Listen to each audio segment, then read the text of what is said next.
works, I find that due to the state of emergency declared by the governor as a result of the COVID-19 pandemic and in accordance with the governor's emergency order number 12 pursuant to Executive Order 2020-04, this public body is authorized to meet electronically.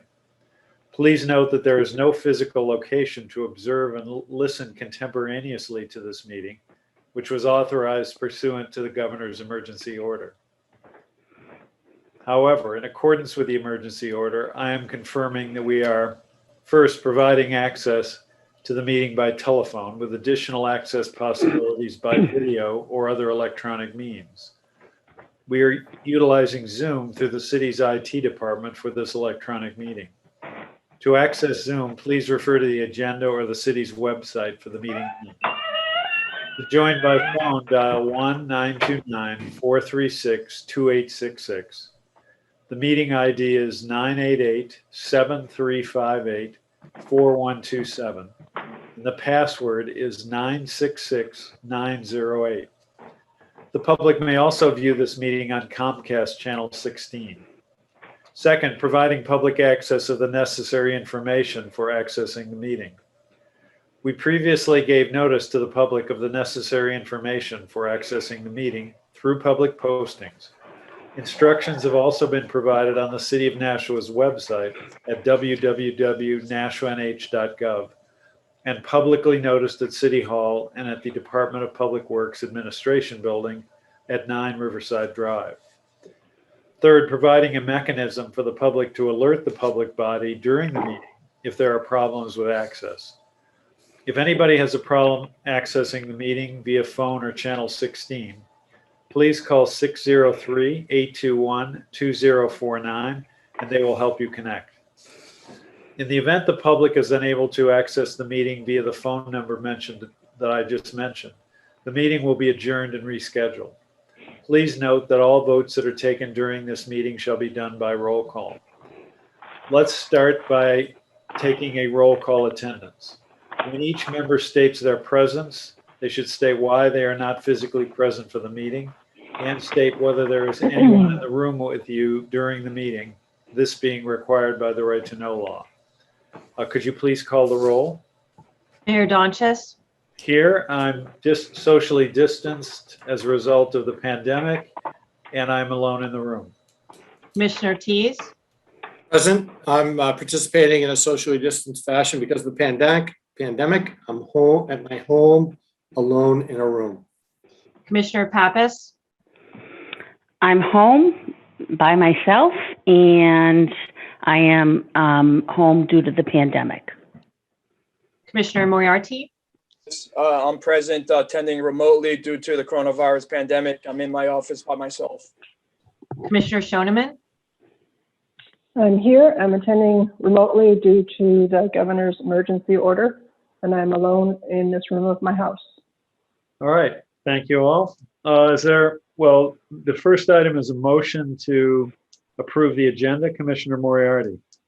Yes, I move to approve the agenda as presented. Any discussion? Could you please call the roll? Mayor Donches? Yes. Commissioner Tease? Yes. Commissioner Pappas? Yes. Commissioner Moriarty? Yes. Commissioner Shoneman? Yes. And the motion passes.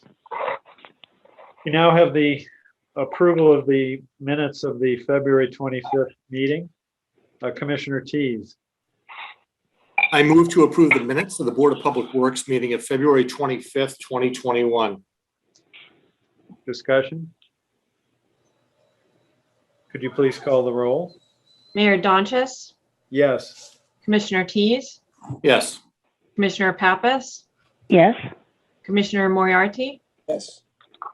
Commissioner Shoneman? Yes. Motion passes. We're now at public comment. Is there any member of the public who would like to speak to the committee? Yes, Lori Ortolano? Could you please go ahead? Sure, Lori First- Ortolano, 40. Yeah, just give your name and address. Sure. Lori Ortolano, 41 Berkeley Street. Two things. One, I just want to weigh in on the barriers, and I know Director Cummings is going to give an update, so I'm going to pay attention and listen to that.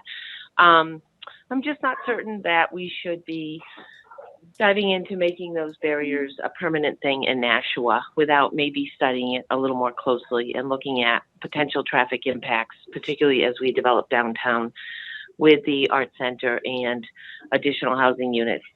So that's, and there's a cost associated with putting them in and taking them down. And I just think we should maybe do a little more investigating on that and studying to make certain it's the right decision. Secondly, I know that the Burke Street property sale is going to be discussed today, but I did bring up an issue at the Board of Aldermen meeting, and I don't know who has control of the building project anymore. The bond was approved by the board about 18 months ago, but it's not the same project it was back then. And I think the quote for that project is now pretty dated. Construction costs have changed a lot, lumber costs, everything. And I think, and I don't know what Burke Street's going to sell for. And I think that that project should be pulled back and reviewed again. And we should get a new cost estimate on building the DPW office facility, because it's a different time and place now. And we shouldn't be purchasing something that we approved by the time we get going on this, a year and a half or 2 years ago, that isn't the same project any longer. So I think it would be good to take a second look at it again. Thank you. All right, thank you very much. Any other members of the public wish to speak to the committee? If not, we'll go to the update from Economic Director Tim Cummings. Is he on the meeting? I assume yes, but. Yes, he is. Yes, I am, Mayor. Thank you. For the record, Tim Cummings, Director of Economic Development. I'm here this evening to give you an update on the Burke Street purchase, 141-143 Burke Street. My update is going to be relatively brief and a quick high-level overview, because essentially things are still on track and still trending in a positive direction. The P&S is still active, and the current prospective purchaser is looking to buy the property. They've extended their option to purchase a couple times now, and we're slated to close now on April 22nd, though I think it's fair to say that I think it will be extended probably a month or two again. That's an assumption on my part, but nonetheless, that's kind of how I'm seeing it at this time. I hope it closes sooner. I hope it closes sooner, but right now, it's too early for me to say whether it will or not. And so, why? What has brought about this extension? So during the due diligence phase, the prospective purchaser realized that there was an issue with some turning movements, some turning radiuses couldn't be achieved, and so they've come back to the city and asked if they could, if we could provide them some assistance in terms of helping them make the turning movements that they're looking to make. I'm going to share my screen for just a moment here, where I'd like to visually show you what I'm trying to describe, if that's okay.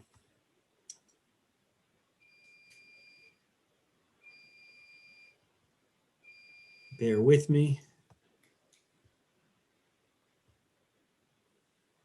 So hopefully everyone can see on their screen now this, where my cursor is right here. This is Burke Street.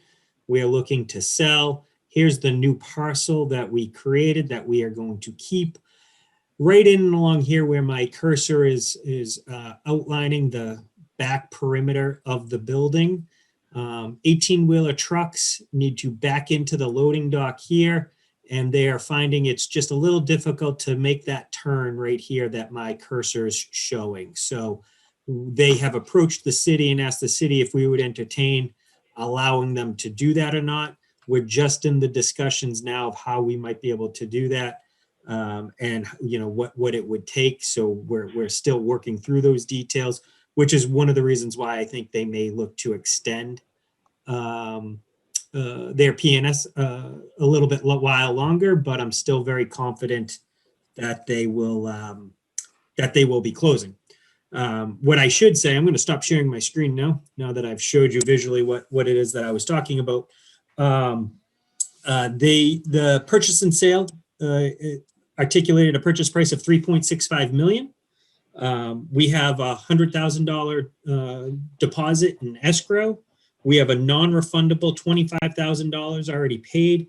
And then every month that they extend, which is not credited to the purchase price, they have to pay an additional $10,000. They've done that for 2 or 3 months now. So we have in total $155,000 paid to us in some fashion. And I think that number could probably get us up to more like 3.7 or thereabouts by the time this closes. So at any rate, I just wanted to provide you all that update so you had an idea of where things stood. And I think we will be looking to close this sometime this spring. All right, are there any questions or comments about the Burke Street building? Why don't we do that now and then get to the barriers as a second subject?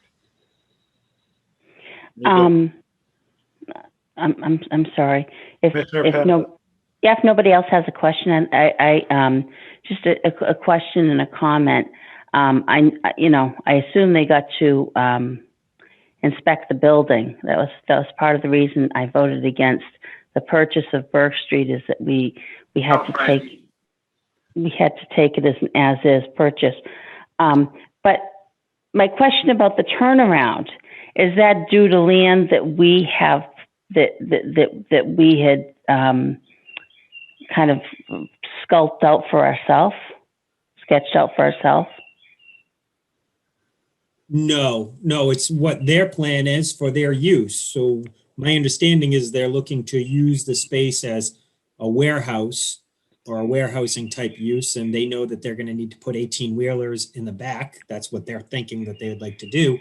And so they're trying to figure out the best way to get circulation around the building. Okay. But the easement, it would be over a portion of the property that, yes, we did subdivision off for use at the treatment plant, ultimate use at the treatment plant. So yes, it is the land that we carved out. Okay, so it's because part of that land is causing a problem for their vehicles to swing around. That was my question. Correct. It wasn't clear. The answer is Okay. correct. Okay, thank you. And did you have another question? No, I made my comment, and you know well, the other question I have, I probably can't be answered. And in that, if we subdivided it, I'm just wondering if it might be if it's possible to sell them part of the land. But I know that's probably because that would be a negotiation on a sale. You probably can't answer that. All right. Anybody else have any questions or comments on the report? Mr. Mayor? Yes. Commissioner Tease? Thank you. So 2 comments. One is, I agree, building costs have gone up. Ms. Ortolano makes a valid point for sure. And one thing that I have been steadfast on is ensuring that we don't overpay either cost or otherwise. And I think we have to, as we reevaluate the cost of the property, we also need to be mindful of interest rates too. We're going to be borrowing likely over $6 million for this facility. And we need to ensure that we consider that in our evaluation of the entire cost of the property. A 1% jump in interest rates could increase the cost on an annual basis on our financing by $60,000 annually. So just be mindful of that. And then secondly, Director Cummings, you had mentioned that $25,000 of the deposit is non-refundable, plus that $10,000 monthly. Is any other part of the deposit become ours after a period of time or only upon closing? Only upon closing, the 100,000 would become. Thank you. Yes, the 25,000 became non-refundable after due diligence expired.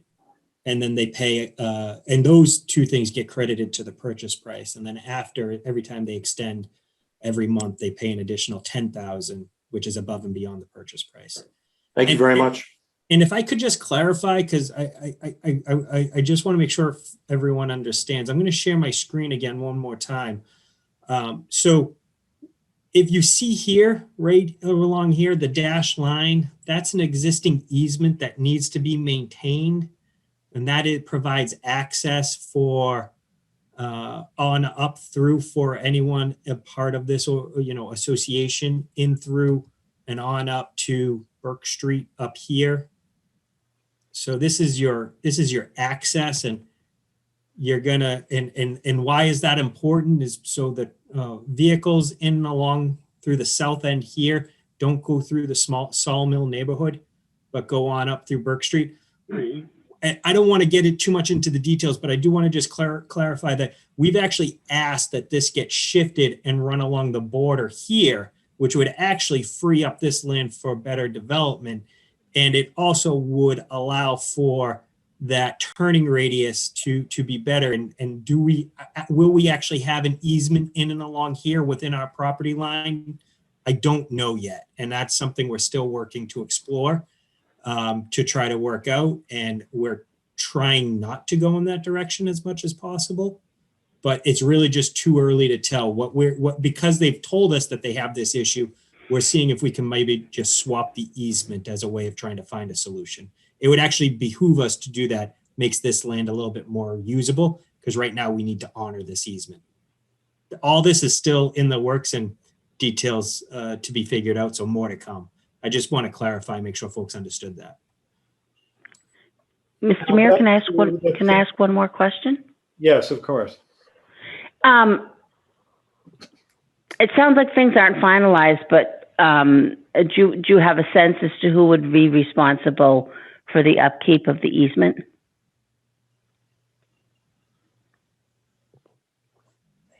I'm not sure I understand the question. When you say the upkeep of the easement, and anyone who's party to the association would have access to the easement. I don't mean access. I mean responsibility for the easement. If something happens or something breaks, or you have to fix something on that land area, in the event that there's flooding or something like that, who actually owns the easement, and who's held responsible if something goes wrong? It's as I understand it, it's the association's easement, and anyone that's party to the association. So by association, would that be us and the buyer, the city and the buyer? Is that what you're saying? And other property owners in the area. Didn't we just get off a piece of land for the? Didn't we just take off a piece of land for the wastewater treatment plant, or did we take the land off to sell to someone else? I guess I'm unclear. Are there other property owners in that area? I guess would be my question. There is, as I understand it, historically that area was parceled out with an association, with the common infrastructure underground being owned through this association, very similar to the mill yard in Nashua. And so it would be the abutters essentially in the area are all members of this association. I don't remember getting any kind of information about that in the past. I don't know if anyone else finds that. I find it actually a little bit disconcerting, but that's me. Thank you. Now, if this project, when this parcel sells and when it gets time to then turn to the construction of the Public Works building, if it is determined that the building would cost more than the 3.7 plus the 6 million that's authorized, plus the 200 that was escrowed, I think it was 200. Either the size of the project would have to be scaled back to conform with the authorized expenditure, or the Board of Aldermen would have to authorize more money after a public hearing. I mean, you know, the authorization cannot be exceeded without an increase in the bonding authority, and that requires a public hearing. So there would need to be, once this closes, you know, Public Works is in charge of this project, and we would have to look at the cost and try to determine how to recommend proceeding. All right, does anybody else have any questions, comments about the sale? If not, can you give us a brief update on the Main Street barriers, please, Mr. Cummings?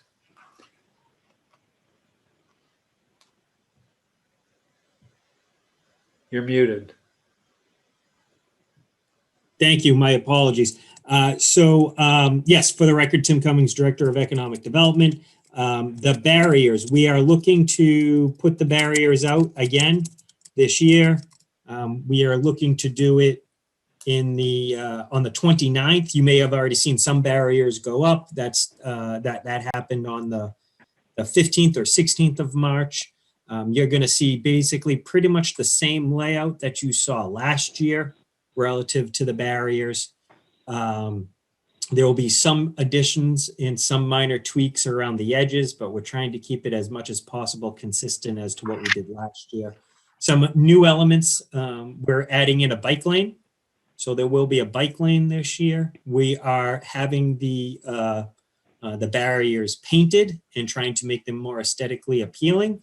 That was one of the comments and feedback that we got last summer that we understood and we knew we needed to address. We are trying to add in some parking along some of the side streets to try to create some additional parking opportunities where possible. But overall, we're trying to maintain as much as possible the similar type of design that we had last year. The barriers will be up as of right now from now up until November 15th. And then there will be a question with the Board of Aldermen as to whether we do something again in the following years. And I would invite everyone here, if they have an interest in this subject, to have to be part of that conversation that takes place at the Board of Aldermen. That's all I have at this time for a barrier update. Happy to take any questions on it. Any questions or comments? Commissioner Pappas. Unless someone else had a question, I don't want to always go first. I don't see anyone else. Okay, so I just had some comments that folks are concerned about the traffic if you're heading north on Main Street. That it was a bit of tough going. I sense that people really do want to support Main Street, and I think they realize with COVID that they're willing to maybe grit their teeth and grin and bear it for another year.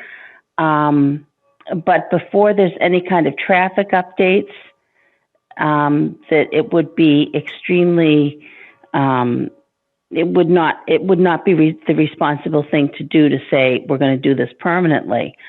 Now, what I had noticed with the fire department, I remember when we put in a raised crosswalk on Manchester Street, the fire department was very upset. They said it had a major impact on, how they're going to get to fires or get to folks who were having a medical issue.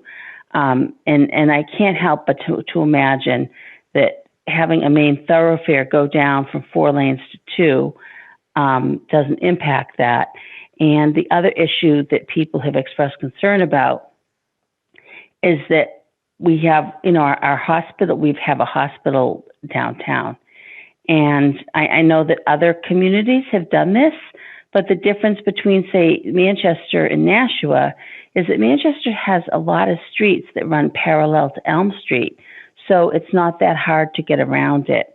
And I think with Main Street, it makes it that much more difficult. Suggestions I've had is, some of the suggestions is, let's do this one more year, and then maybe just on, say, Thursday through Saturday or Sunday, have a certain period of time where you do like Memorial Drive and down in Boston, where you where you cut it off so that it's just a pedestrian area, because that way you don't tie up traffic from March through November. And people can get to the hospital, and I think that the difference between shutting it down for during the summer on weekends for certain hours, I think that it allows for more less of a traffic impact than if we do it every single day forever from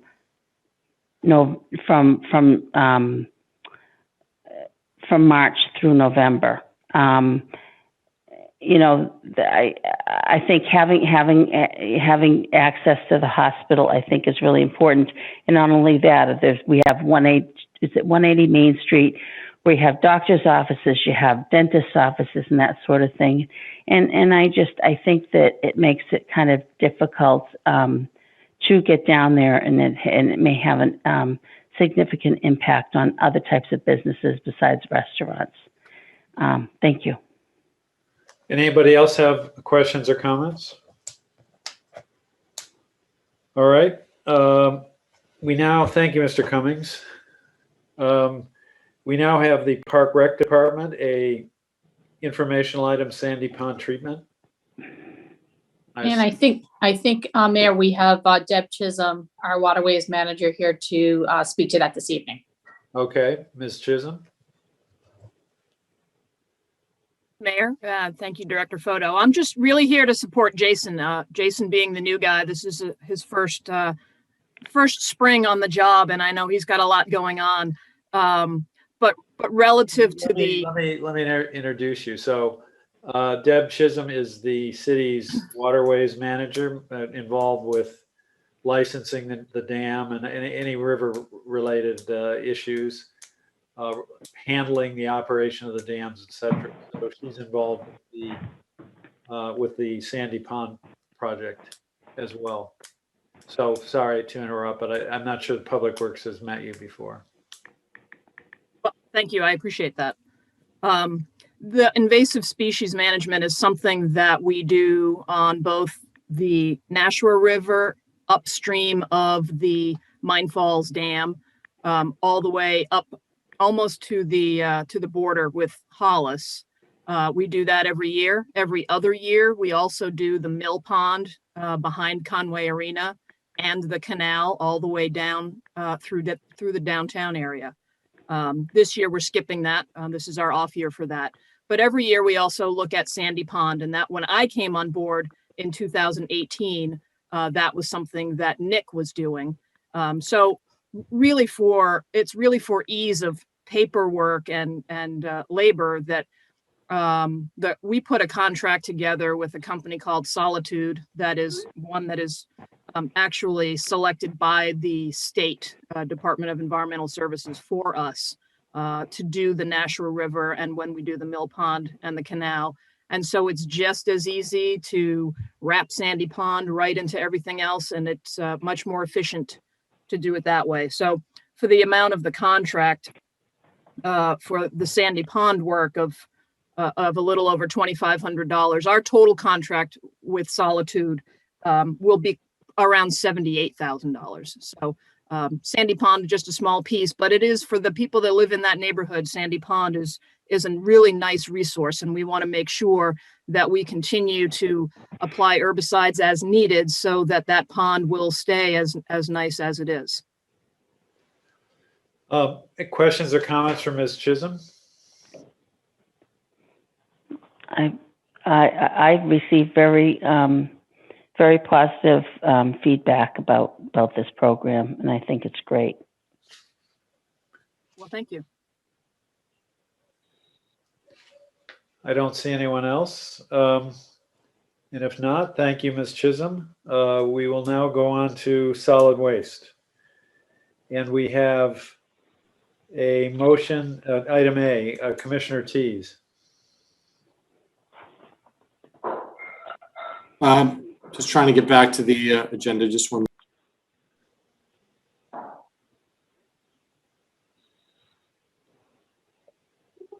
If you don't have it in front of you, we could go, we could call on, why don't we make it Commissioner Shoneman? Okay. I move to approve the cooperative service agreement between the City of Nashua and the USDA Wildlife Management Service not to exceed $83,987.58 for fiscal year 22.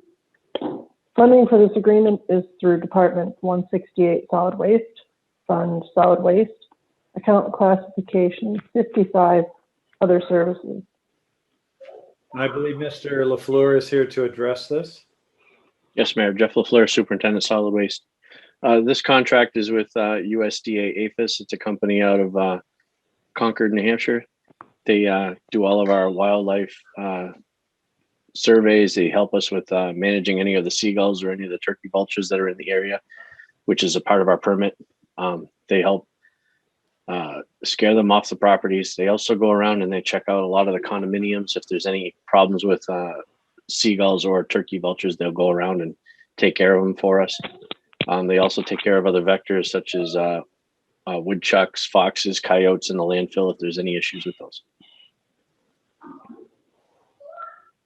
All right. Anybody have comments, questions?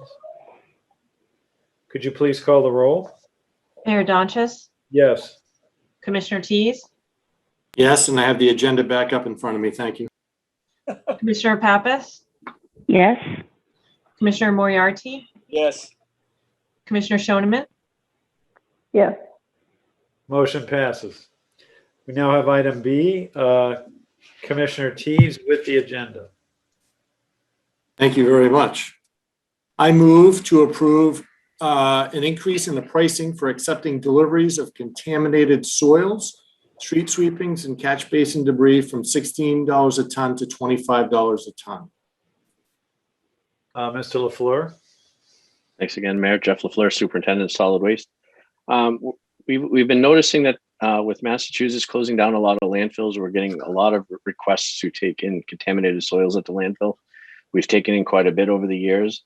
We're going to take an opportunity to increase the cost to $25 a ton to help out with the revenues. We're gonna try it for a while and make sure that we are getting enough materials. We need this contaminated soil for our cover, to cover our daily cover of our landfill. So we're gonna try it and see how we do. Make sure that we have enough cover coming in.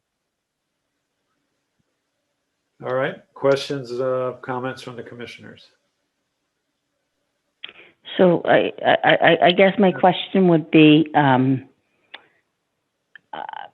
I assume it's okay with DES it's okay with DES that we use contaminated soil as a cover? Yes, Commissioner Pappas, it's the same cover that we've been taking in for years. It's all approved through DES. It's lightly contaminated soils. We go through all the analyticals with a fine tooth comb to make sure that everything is proper. Okay, so what kinds of contamination and who tests it? We make sure that the companies that want to send the soils to us do all the testing. We have a guideline that every 250 tons up to 5,000 tons has to be tested to make sure that it's not overly contaminated. I'm not 100% sure on the exact contaminants that we do accept. I know that they're very low. It's a standard that Massachusetts actually follows. So it's very lightly contaminated, but the state will not let us use that as a clean fill. So I couldn't place it outside the landfill. Okay, so, but it obviously if you use it as fill, it's not taking up landfill space. I'm not sure. Contaminated soils cannot go outside of our landfill footprint. So I'd be using that for daily cover. Clean fill, I'd Right. be using it on the outside of the, Right. Okay. Right. All right. Well, $25 a ton. It takes up a little space, but it's required by the permit that there be daily cover. So Okay. So it wouldn't matter what we used for fill, whether it was smashed exactly. Glass or, okay. Exactly. All right. Well, $25 a ton sounds a lot better than $16 a ton. Definitely. Thank you. Anyone else? Can you please call the roll? Mayor Donches, Yes. Commissioner Tease, Yes. Commissioner Pappas, Yes. Commissioner Moriarty, Yes. Commissioner Shoneman, Yes. Motion passes. Thank you, Mr. LaFleur. We're now on to the street department. We have item A, Commissioner Moriarty. Thank you. I move to approve change order number 1 to sole source vendor Permaline of New England of Brockton, Mass. in the amount of $10,000. Funding for this purchase is through Department 161 Streets, Fund General, Account Classification, 61 Supplies and Materials. Mr. Ibarra? Thank you, Mr. Mayor. John Ibarra, Superintendent of Street Department. So this is a budgeted line item and a vendor that we use to supply everything from delineator posts to street signs, stop signs, one-ways, do not enters. And just based on our historical usage and what we're projected to do with signage this year, before the end of this fiscal year, I would like to have this change order approved so we could continue to work with Permaline. And I'm happy to answer any questions. Commissioners? Could you please call the roll? Mayor Donches, Yes. Commissioner Tease, Yes. Commissioner Pappas, Yes. Commissioner Moriarty, Yes. Commissioner Shoneman, Yes. Motion passes. Item B, Commissioner Tease.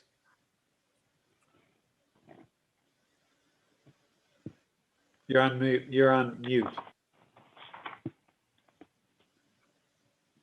Boy, I'm having all kinds of technical difficulties tonight, huh? Yeah, well, I have them too, so. To approve change order number 1 to the 2020 pavement markings contract with I move to approve change order number 1 to the 2020 pavement markings contract with K5 Corporation of Rockland, Massachusetts, in the amount of $162,000. Funding for this contract is through Department 161 Streets, Fund General, Account Classification 54 Other Services. Commissioners, any comments? Oh, Mr. Ibarra, sorry, we didn't get your explanation yet. Thank you, Mr. Mayor.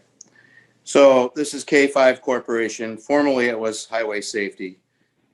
Last June, we went out to bid for our annual striping contract, and Highway Safety, who is now K5 Corporation, took the bid. And this again is a budgeted line item. And I'd like to encumber the funds because they have reached out and told us they would honor their pricing through June of 22. So again, this is our annual striping. Any questions? I'd be happy to answer. Commissioners? Could you please call the roll? Mayor Donches, Yes. Commissioner Tease, Yes. Commissioner Pappas, Yes. Commissioner Moriarty, Yes. Commissioner Shoneman, Yes.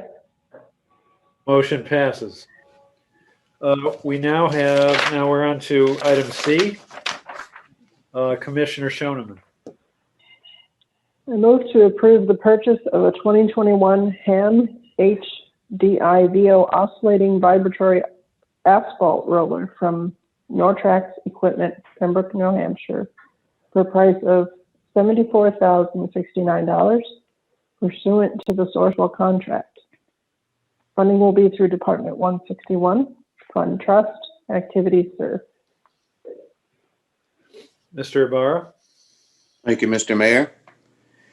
This is a contract through Sourcewell. So it's the equivalent of a government-funded contract that we can match the pricing. This is a surf replacement. Was scheduled for fiscal 20 But with COVID and what we were doing, we never got to it. But we're doing more and more larger projects to try and offset the expense to the city. We're saving a lot of monies with utilizing our street crews, and we're taking larger projects that are paving. We've grown our mill and fill program, and as part of some of the larger projects like Lincoln Park, we've done the entire parking lot. And this will be a bigger, better compacting roller. We'll get a better, longer lasting finished pavement by utilizing this tool. And I'm happy to answer any questions related to that purchase. Commissioners, If I may, Mr. Mayor? please go ahead. I think I applaud that, and I appreciate your attempting to use our city employees more with this happening, and I say thank you. Thank you. We've got a great team. You do? Could you please call the roll? Mayor Donches, Yes. Commissioner Tease, Yes. Commissioner Pappas, Yes. Commissioner Moriarty, Yes. Commissioner Shoneman. Yes. Motion Thank you. passes. We now, thank you, Mr. Barr, and we're now on wastewater treatment. There's an item A. Commissioner Tease.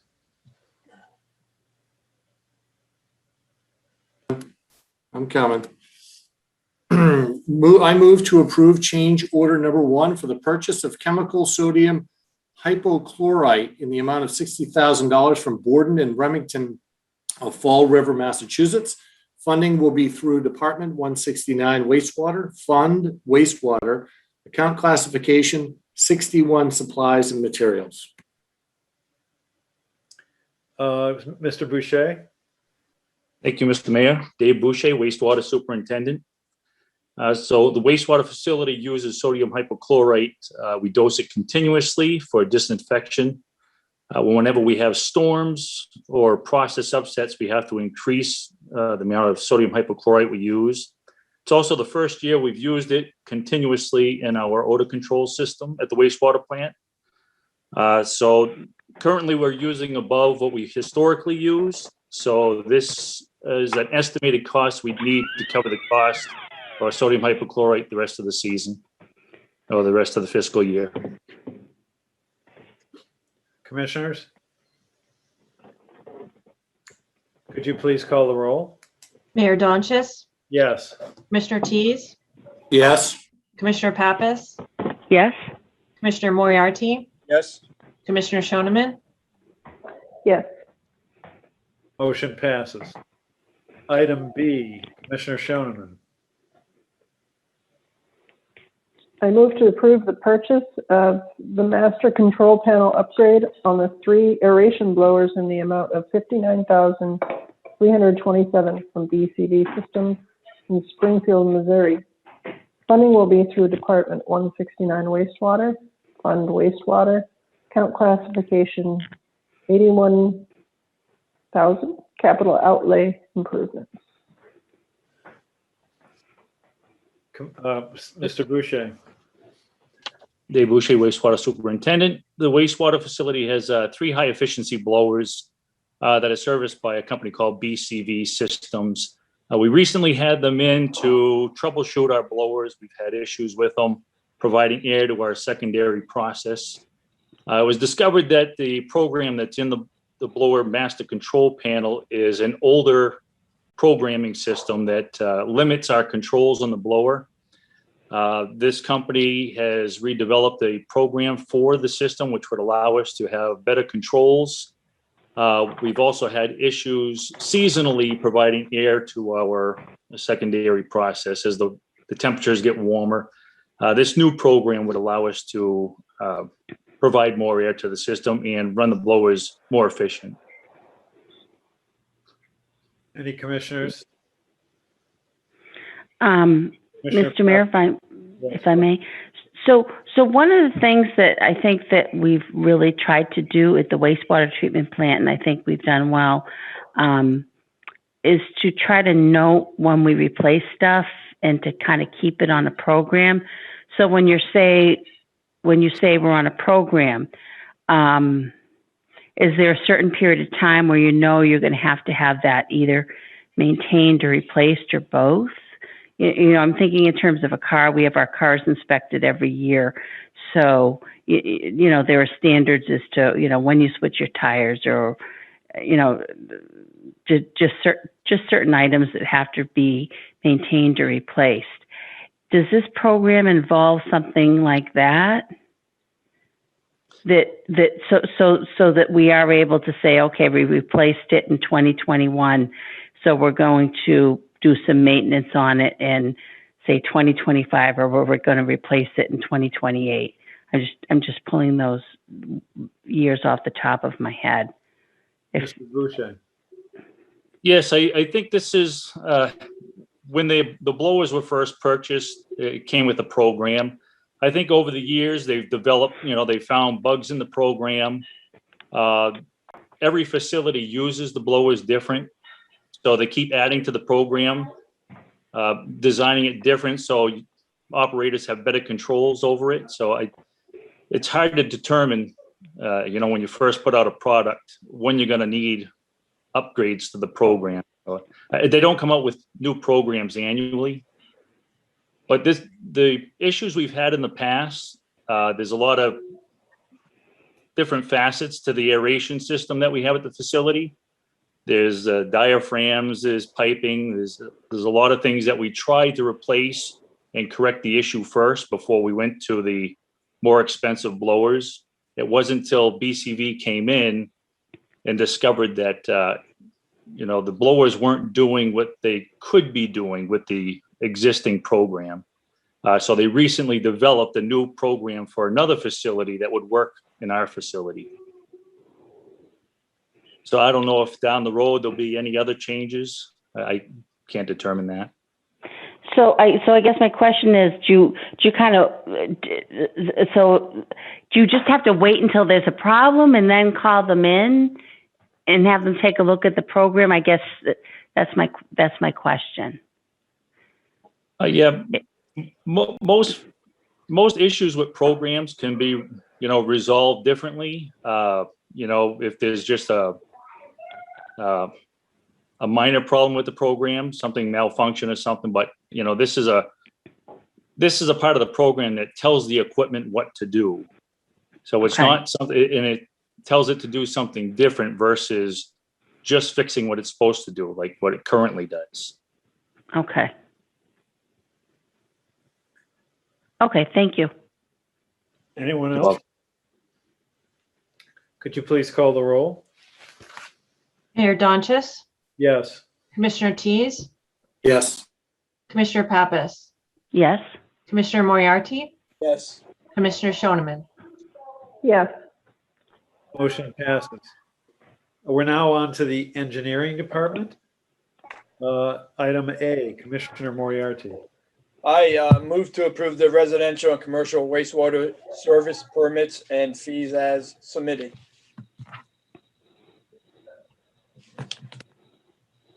Is Mr. Hudson here? I'm sure you are, but. Yes, I am, Mr. Mayor. Dan Hudson, City Engineer. There's a list of 9 permits in the list here. Happy to answer questions about any of them, but they're there for your consideration.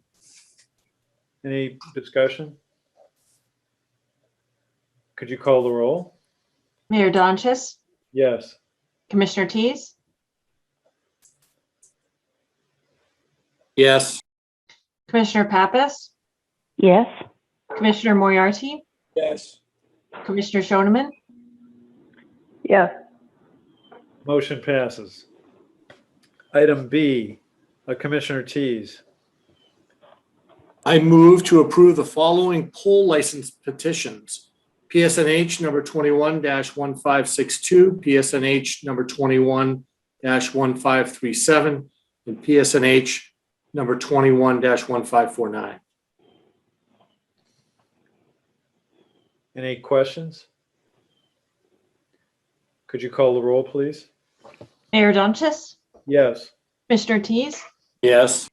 Commissioner Pappas, Yes. Commissioner Moriarty, Yes. Commissioner Shoneman, Yes. Motion passes. Item C, Commissioner Shoneman.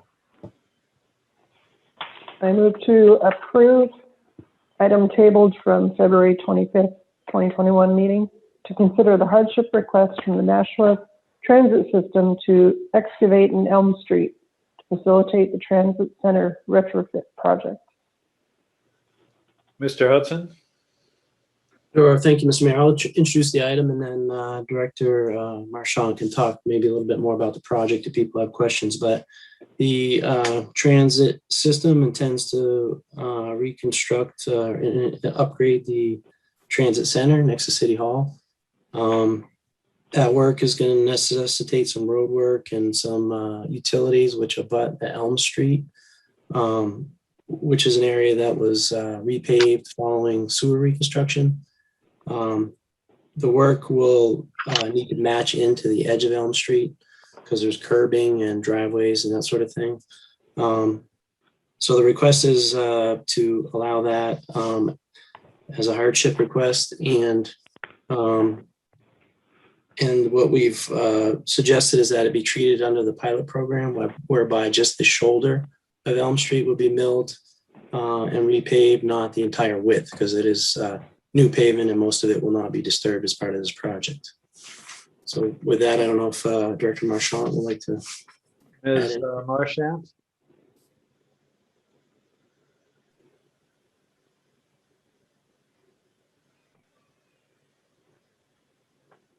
Are you here? Well, we've received a federal grant to redo. Sorry, can you hear me now? Yeah, go ahead. I apologize. Yes, so Director Marchand, thank you so much. So we received a nationally competitive 5339 grant to upgrade the safety and infrastructure of the transit center. That funding was delayed a bit in how it got to us, but it is here now. And we have the project out to bid and are very much looking forward to beginning this project this summer.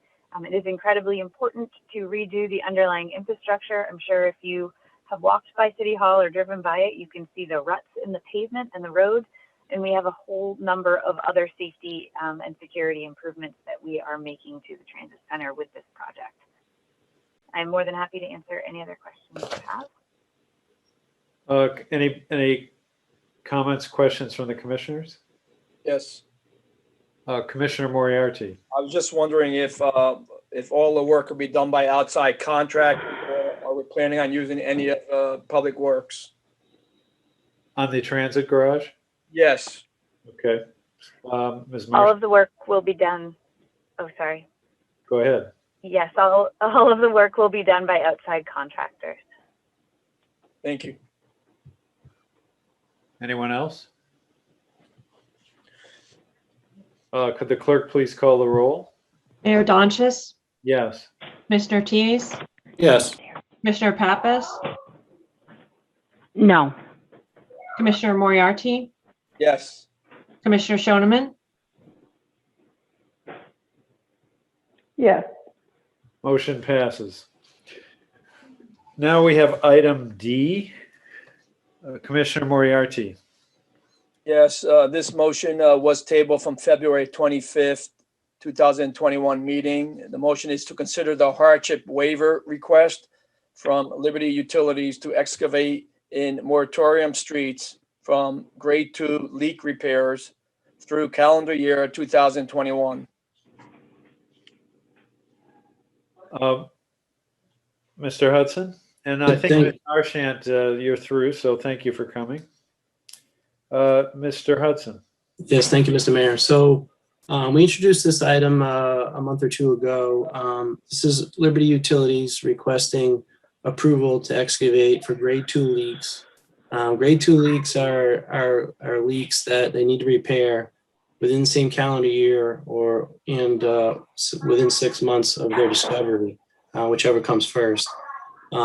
Last year, the board granted them kind of a blanket approval to be able to make those through the end of the calendar year. So Liberty Utilities is requesting the same thing this year. That enables them to make those repairs more quickly, which improves safety. And then the board is notified each month. We summarize all the excavations, all the permits that are issued in moratorium streets. We summarize that each month for the board, so the board has the full information. But I know the board had questions for Liberty about leaks and why they aren't discovered prior to paving, that sort of thing. So there are representatives of Liberty on the call to answer those. All right. And who's here from Liberty?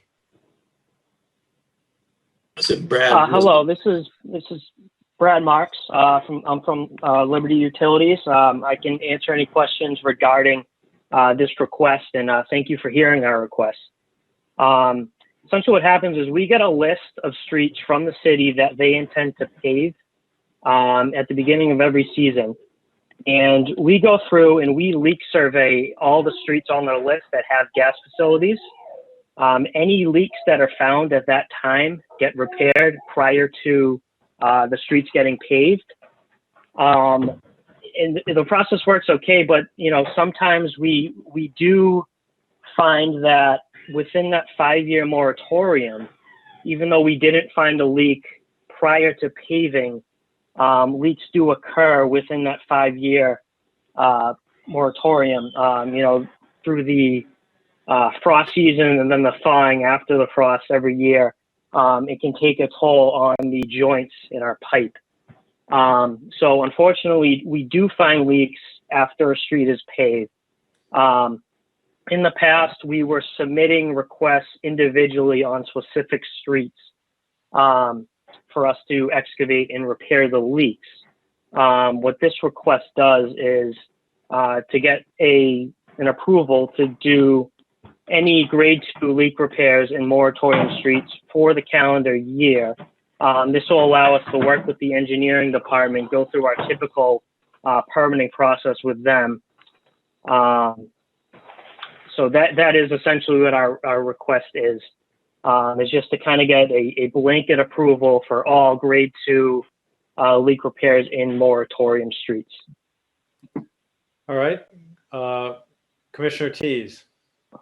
Thank you, Mr. Mayor. Mr. Hudson, can you please explain to me, you said something about any grade 2 leak, I think you said must be repaired within 6 months. So in my mind, it kind of sounds like we don't have a choice, but I'd just like to know there's a safety reason that I'd like to learn about. And also, is there a legal reason as well? Thank you. Sure, I'd be happy to address that. And if Brad has anything to add, he can do that. But yeah, it's a Public Utilities Commission requirement that if they find those leaks of that classification, that those be repaired, timely. Leaks are characterized at different grades. Grade 1 is an emergency that needs to be repaired immediately. So there is no, they do those permits after the fact with us, but those have to be addressed as soon as you find them. Grade 2 leaks are less severe, but still important to fix. And there's a 6-month requirement or end of the calendar year. So if they find one in, December 1st, they have to fix it before the end of the calendar year. If they find one, now, then they have 6 months to make that repair. But, it's obviously in everyone's interest to fix them as soon as possible.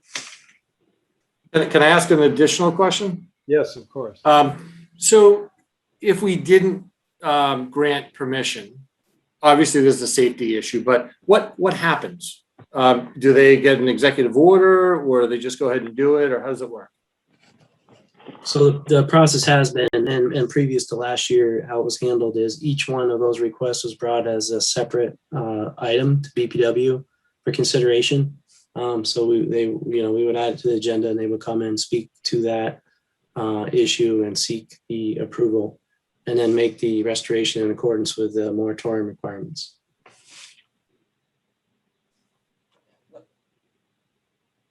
Anything else? Yes.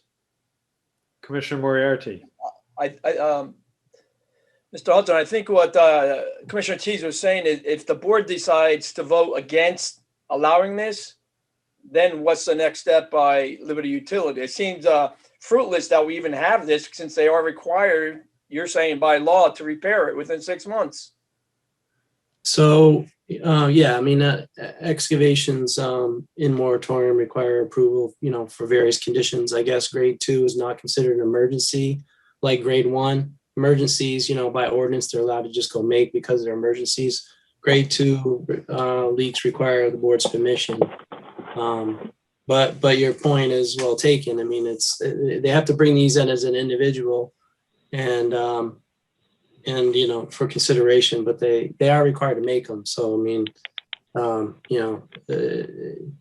as they're kind of required to do that. So their hands are kind of tied one way or the other. Anyone else? Yes, I have another question, Mayor. Yeah, go ahead. This is for Mr. Marks. Since I'm sure you work throughout the state, I was wondering if there are other communities in New Hampshire that have these moratoriums on paving, and if so, what is the typical length of the moratorium? Yeah, we work throughout the state, and yeah, every town and city has their own different length on moratoriums. There's a few that don't have any, but yeah, 5 years is a typical length that we encounter for moratoriums. And if you're wondering, yes, this does happen in other towns and cities where we find leaks on moratorium streets and we need to excavate and repair them.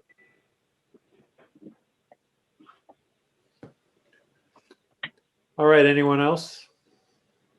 Mr. Mayor? I'd like to comment. Commissioner Pappas. Sorry. No, I'm going to let Commissioner Shoneman go because she had the question last month, so go ahead. Commissioner Shoneman.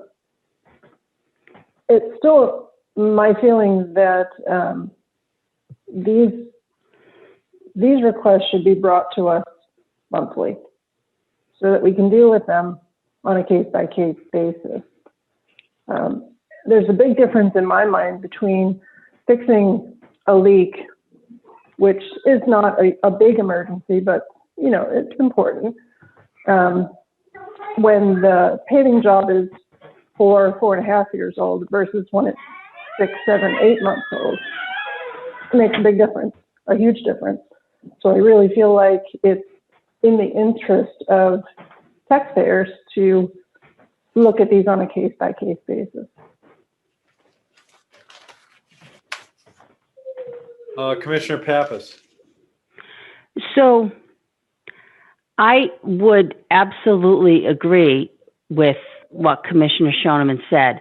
I know that our meetings are long and people may not want to hear every single request, but some of us may be more tuned into the public than others, and they might say, well, why are they digging into this newly paved road? It's really helpful to have this stuff on hand. The other issue is part of the reason, we have these pilot programs. For example, when you say it's a pilot, but the last item we had, well, you can just dig into the side of the street. Well, we're being told by the engineer that it's okay. But I looked through testimony from the case of Manchester and Concord versus I think it was Liberty, and or maybe it could have been one of the other utilities, but I think it was Liberty. When you cut into a road, no matter how little the cut, it does absolutely lessen the life of a road. And clearly, gas leaks can be an issue. But if you say you have 6 months to fix it, if something just got replaced, and let's say that you wait 6 months, that's going to help. That will go ahead, and that will help the keeping the road for a longer period of time. And I think that taxpayers have been very generous to that we have a very, very big paving program. And at the very least, they should be able to hear these. They should be able to hear these cases every month. I don't think that that's too much to ask. given how much the city has spent. I can't recall saying no to a leak, but I can tell you that if something gets paved this summer and Liberty comes back in October, I don't mind asking, hey, can you wait the 6 months? Because we did have a paving workshop, and very clearly, right at the beginning of the new paving of a road, that's when the most damage is done. So I don't think it hurts anyone to ask utility to come every month to get the approvals and just to answer possible questions from the board. That's my view. Thank you. Anyone else? Yeah, hi, my name is Rain Akinpour. I also work with Liberty Utilities. I'm on the construction side of the house, assisting Brad on this phone call. Yeah. And I think the reason that we're requesting this is because, I mean, trust me, none of us want to be digging into your streets after they've just been paved, but because you do have a very aggressive program, I mean, Brad can attest, there's no other town or city in the state that does as many paving streets as you guys do a year. And so we are actively trying to stay on top of that. And like you guys said earlier, I heard someone say, like, when a car breaks down, right? I mean, this year we could have, the street could get paved and we're clear. We walk out that whole street and survey it. And then next year or the year after, as frost comes in and it comes out and it comes in, it comes out. And like Brad said, that's when we see our problems. And so a grade 2 leak is a grade 2 based on how close it is to the home, what the percentage of gas in the ground. Now, those can escalate to a grade 1 if we just let it sit. So our request of trying to get these permits ahead of time is so that those don't escalate into something more and create an unsafe situation. And we don't mind reaching out and notifying the proper personnel when we do plan to dig. I mean, we do have a schedule in place, and we can see if the city could put it on the Facebook, the Twitter, etc., if you guys would be willing to work with us on that. It's more from a safety perspective.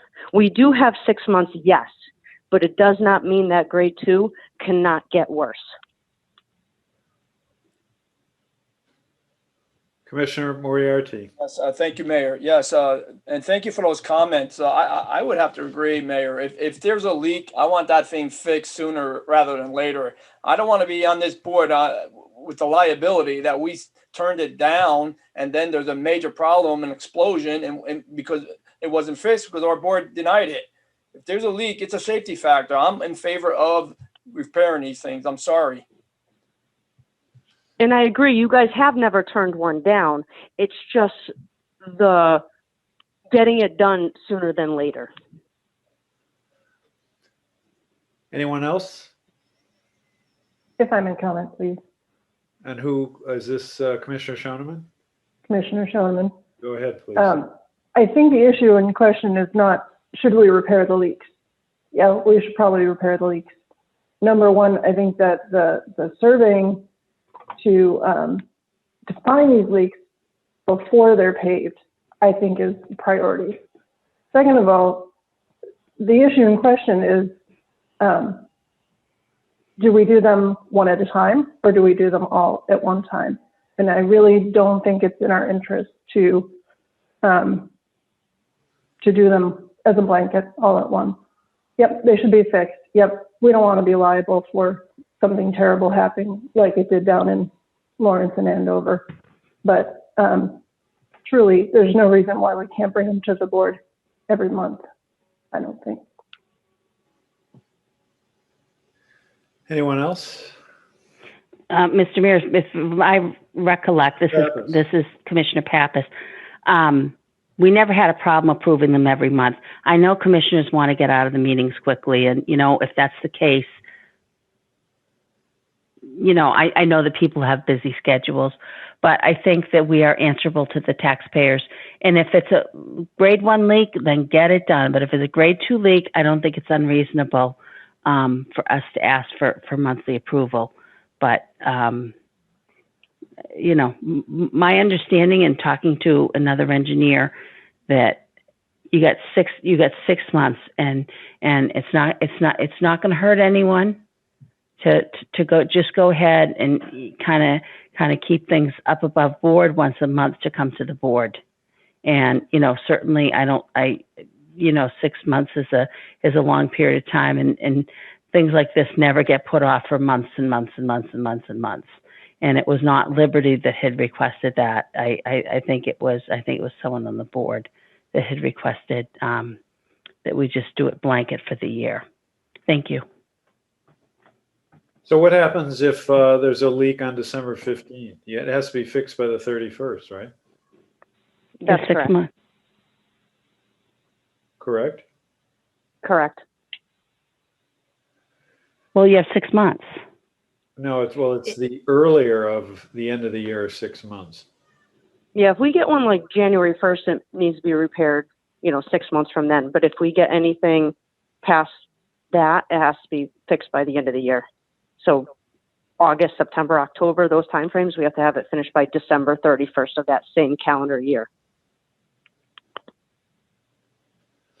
And you're saying a leak to what do we call this? Grade 2 leak can get worse and should be fixed. Grade 2s can upgrade to grade 1s. Right. All right. Any other questions, comments? Well, Mr. Mayor, my question is, if you have 6 months, just because of someone's business being different from, if it happens December 15th, you still have 6 months from December 15th. I think the law, the PUC regulation, I believe, but let's ask Liberty again. I believe they're saying that the PUC regulation says the sooner of, the earlier of the end of the year or 6 months. But is this a PUC rule or is this something else? This is PUC Department of Safety who regulates this. So sometimes you have 6 months, but sometimes you have 2 weeks. Correct. Okay. So, maybe we can adjust it to, December doesn't have to go in front of the board. I mean, if it, for example, we were supposed to have gotten we were supposed to evaluated our wastewater fees every single year by July, but by ordinance, but we didn't do it, but it just didn't get done. I realize it's not a safety issue, but what I'm saying is if you have a leak July 1st and they come in our August and September meeting, we can approve it. But if you want to adjust things so that if people are concerned that it's got to get done by December, maybe we can put in exceptions for November and December if it's a legal issue. Just a suggestion. Thank you. All right. Any other comments? Mr. Mayor? Yes. Commissioner. Based on the information that I've heard from both Mr. Hudson as well as Liberty Utilities, I believe it would be in the best interest of citizens, this board, that the leak grade 2 be fixed immediately, and I intend to vote in favor of this motion. Anyone else? Could you please call the roll? Mayor Donches, Yes. Commissioner Tease, Yes. Commissioner Pappas, No. Commissioner Moriarty, Yes. Commissioner Shoneman. No. Motion passes. We now have item E. Mr. Hudson. Yeah, we haven't read the motion yet. Oh, sorry. I'm sorry. Commissioner Shoneman. I move to consider hardship waiver request from Weston Associates to excavate in Amherst Street to make driveway, utility, and site improvements for development of the property at 546 Amherst Street. Mr. Hudson.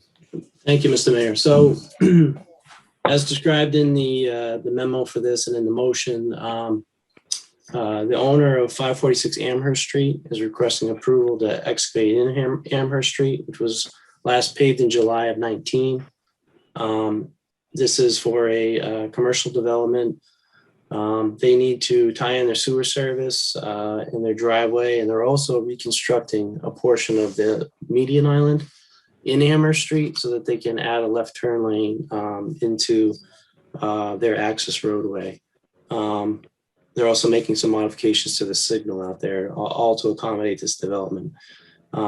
We've met with them and reviewed their plans. They understand the moratorium requirements and that they would need to, mill 20 feet beyond any of their work. And we've worked out those details with them. And there are representatives here from the engineer, TF Moran, should the board have any questions for them. Commissioners? Yes, I'd like to comment, please, Commissioner Shoneman. Yes, go ahead.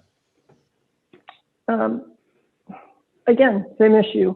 This is a very young paving job, and they want to, and it's a very busy road that's going to get a lot of traffic, and they want to just, chunk into it and basically shorten the life of a very expensive project to pave Amherst Street. So I really don't see how that's a good investment. Thank you. Mr. Mayor? Commissioner Pappas? I agree. It's, if it was maybe 6 months off, I think that's the only time I have voted okay to, for a moratorium. If there's 6 months left and they were willing to actually, do a lot of the paving, I said, hey, that's fine. But the taxpayers invested a lot of money in this paving program, and I almost feel like, we're giving these waivers out like candy, and it almost makes a mockery of the law. And I'll tell you, my street's getting paved. I got the postcard in the mail, and I know I want to have a gas generator. We have old gas line here, and I said to my husband, you know what, get this checked out before, or else otherwise we'll have to do propane, because we're going to have 5 years before we can cut into a road. I don't know if they're going to get to it this year, that next year, or when it's going to get to, but I got the card in the mail, and I know that. And, if indeed we do need to cut into the road for the gas, if I wait and I drop the ball on it, fault's on me. And, I won't be coming in front of the board asking for a hardship, because it's not a hardship. Those are our rules. We have rules there for a reason, and I don't support this. Thank you. Commissioner Tease. I'm wondering, I don't know if Director Cummings is still, I see him on, I don't know if he's literally still seated at his desk, but this existing property is taxed at X, and there are going to be some improvements there that will cause it to be increased in value and then increase the tax base coming to the city. And I'm wondering, putting Director Cummings on the spot, if you might be able to ballpark the difference in taxes, the opportunity cost if we do not approve this project. Is this a single family home? Does the engineer on here? Yes. Yeah, what's the development? Well, currently the site is vacant. It houses the former Southern New Hampshire University building. Okay. The proposed use is for a 16,000 square foot retail building, as well as a 5,000 square foot out parcel building tucked a little bit in the back of the property. And right now, the property has 3 existing curb cuts all going on to Amherst Street, and they're all right out only. This proposal would reduce that to 2 curb cuts and provides access to a signalized intersection at Blackstone Drive, so that anybody who wants to head west now on Amherst Street does not have to make a right-hand turn on Amherst Street and make a U-turn somewhere down the road, whether that be on, I think it's Thornton Ave is the next one down, that you could do that on. So it's quite a distance down before you can make that turn. There are some other businesses that do tie into the rear portion of our site from Capitol Street, so that would also afford them access to a signal. So in discussions with city staff and planning, We felt it was a good idea for traffic, that it's going to alleviate traffic on Amherst Street, giving people access to a signal rather than having them have to U-turn somewhere along the Amherst Street corridor.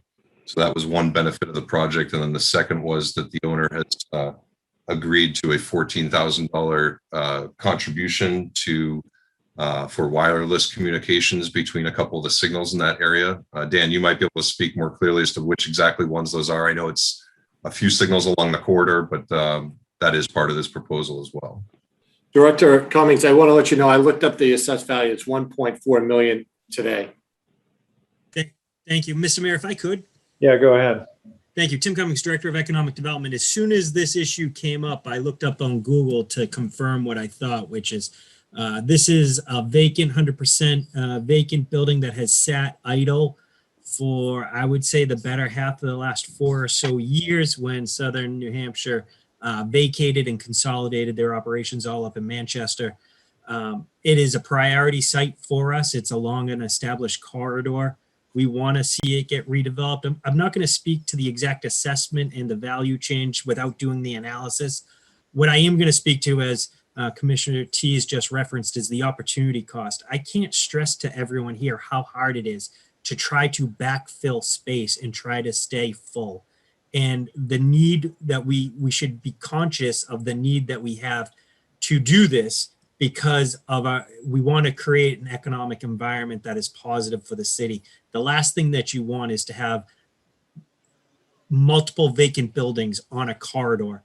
And I'm very sensitive to the Amherst Street corridor right now because it is a heavy retail strip.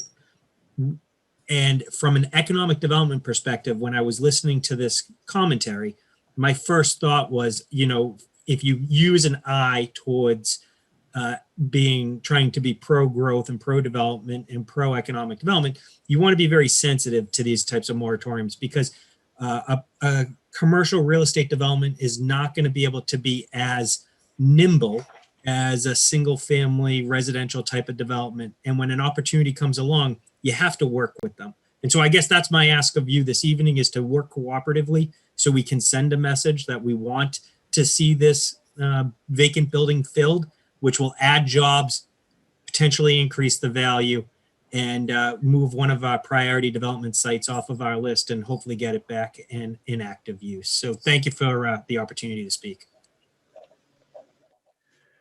Anyone else? Yes. That was Commissioner Moriarty? Just a couple questions. Go ahead. I thought a month or so at our last meeting, we approved some changes at where the Cumberland Farms is going on Amherst Street, the paving there. So that's not too far down the road. And I hate to see all this myself, but I don't. The Amherst Street was federal money, wasn't it? That we got it. Wasn't that from what was left over from the bypass? Yes. Okay, that's what I thought. That was federal. That wasn't part of our paving program. So anyway, I hate to see the roads ripped up too. I think we all do, but I'm also in favor of making Nashville a better place to live. Thank you. Did I hear Commissioner Pappas seeking to be recognized? Yes. Are the taxes currently up to date on the building?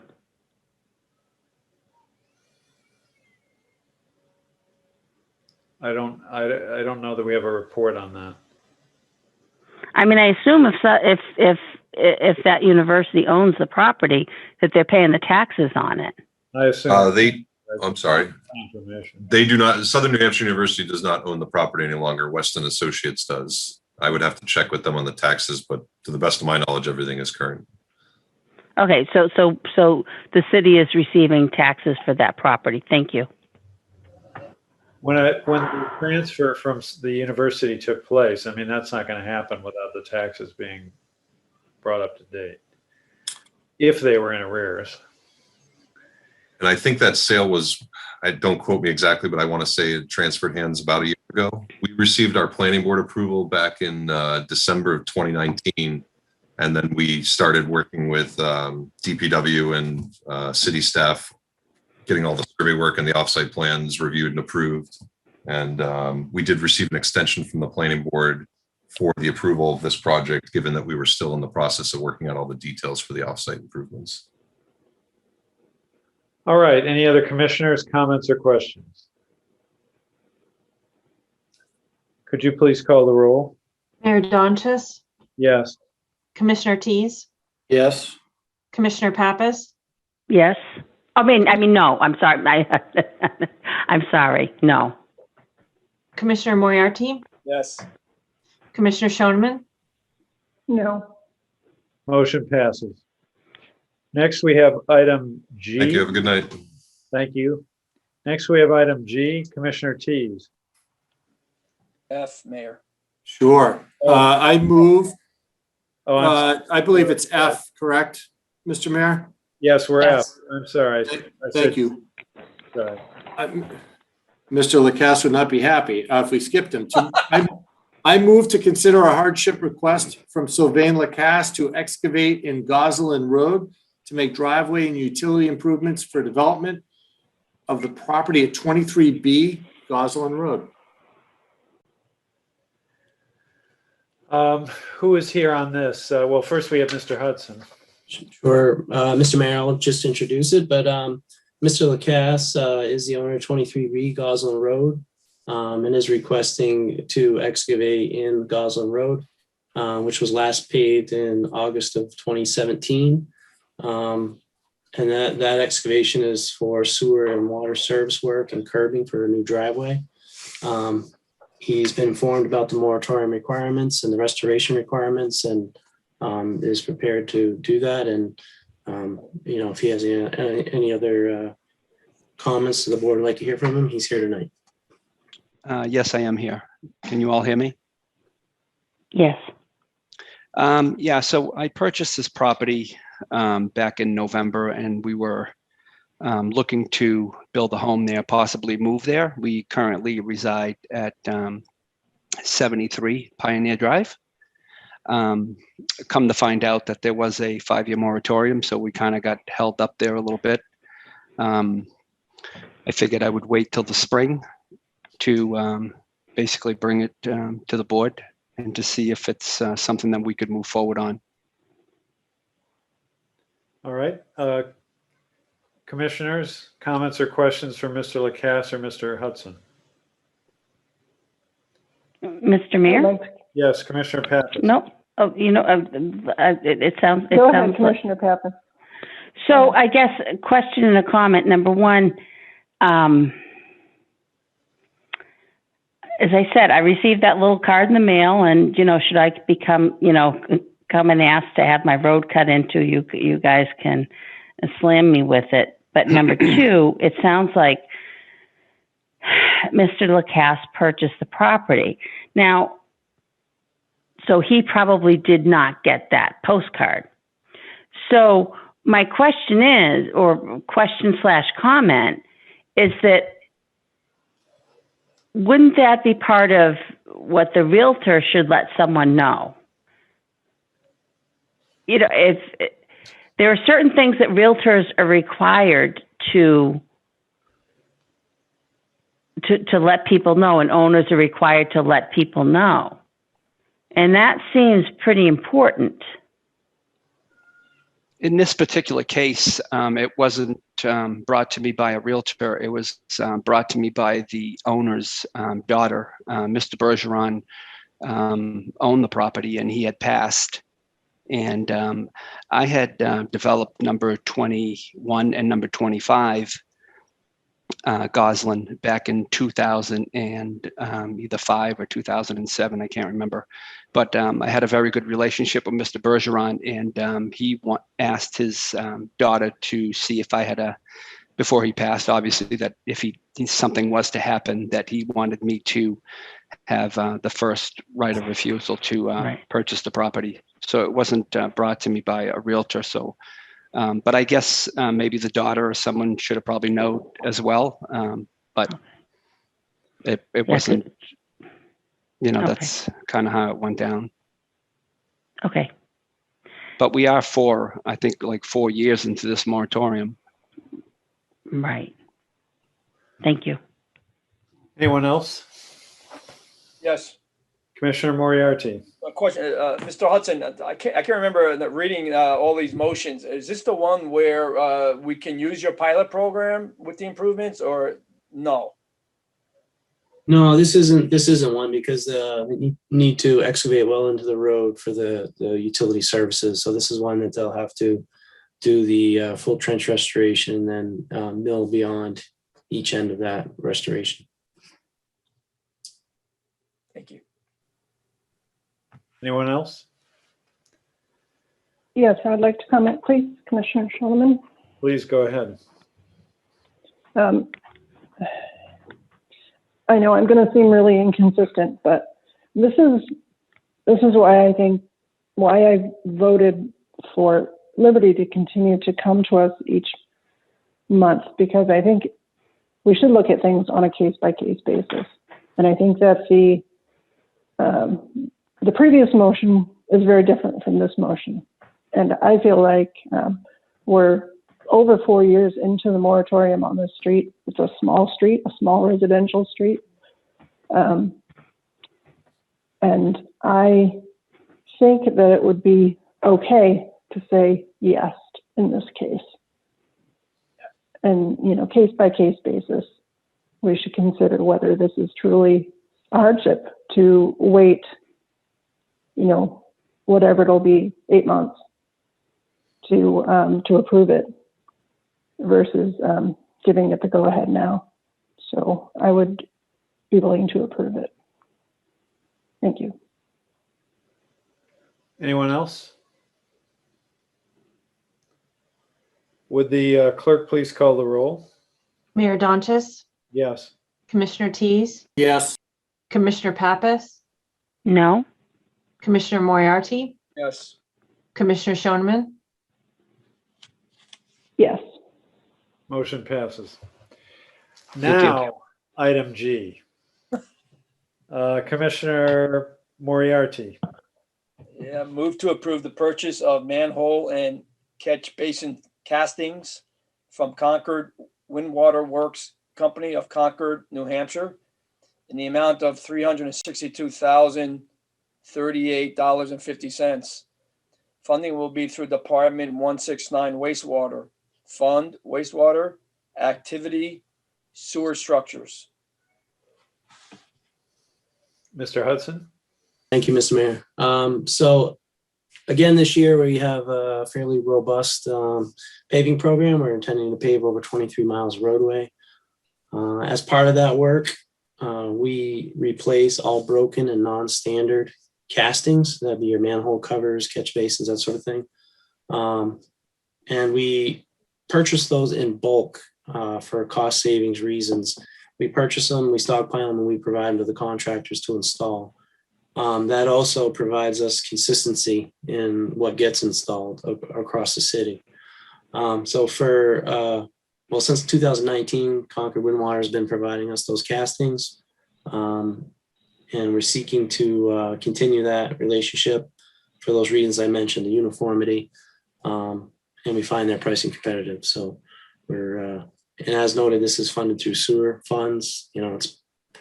It's done as part of the paving project work, but it's paid for by sewer funds because they're sewer structures. Any commissioners? Could you call the roll, please? Mayor Donches, Yes. Commissioner Tease, Yes. Commissioner Pappas, Yes. Commissioner Moriarty, Yes. Commissioner Schoneman, Yes. Motion passes. We're now on item H. Commissioner Schoneman. I move to approve a change order to the asphalt testing contract with SW Cole Engineering Incorporated of Londonderry, New Hampshire, in the amount of $100,500. Funding will be through Department 160, Admin Engineering, Fund Bond, Activity Paving. Mr. Hudson. Thank you, Mr. Mayor. So as part of the paving program this year, we intend to place over 66,000 tons of hot mix asphalt. And it's important to make sure that that the material is properly graded, that it's produced in quality fashion and installed in quality fashion. So SW Cole Engineering has for a number of years provided services, both the field density testing, concrete inspection, laboratory analysis, to ensure that we're getting what we're paying for. So we're requesting, again, to contract with them this year for that work. Commissioners? Could you please call the roll? Mayor Donches, Yes. Commissioner Tease, Yes. Commissioner Pappas, Yes. Commissioner Moriarty, Yes. Commissioner Shoneman, Yes. Motion passes. We now have item I. Commissioner Tease. Sure, I move to approve the engineering services contract amendment with Hayner Swanson, Inc. of Nashua, New Hampshire, in the amount of $242,500 for the management and construction administration of the paving program. Department 160, Administration Engineering, Fund Bond Activity Paving. Mr. Hudson. Thank you, Mr. Mayor.